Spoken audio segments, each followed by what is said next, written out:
یه حاکم بود اون وقت تو کربلا، یه قاضی بود، از شیعه ها نبود، اما علاقه به امام حسین داشت صلوات الله علیه.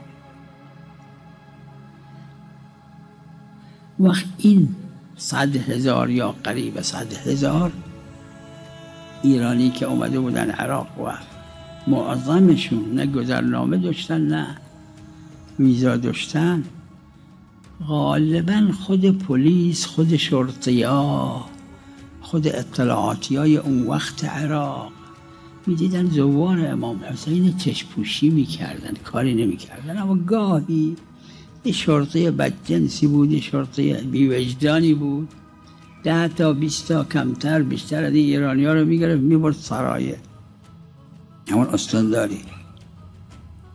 میگفتن اون حاکم که حالا اسمش هم یادم نمیخوام اسمشو بگم، که از شیعه ها نبود اما علاقه به امام حسین داشت، به اون پلیسی که اردتش، اون اطلاعاتی که این چند تا ایرانی آورده دعوا میکرد.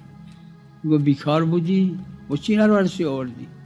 خب اما حاکمه به حساب خودش باید قانون اجرا کنه. حبس نمیکرد کسی ها. اون یه نفری که من تو حبس عرض کم دیدم جزو اینها نبود، بلکه جریمه میکرد، جریمهش هم از جیب خودش میداد اون حاکم.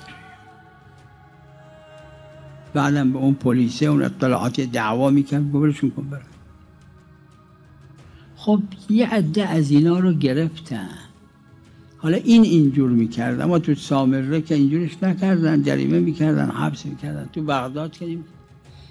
اما تو این اگر حدود 100,000 بودن، شاید 1000 نفرشون گرفتار نشد. 10 تا اینجا، 15 تا اونجا، 20 تا اونجا.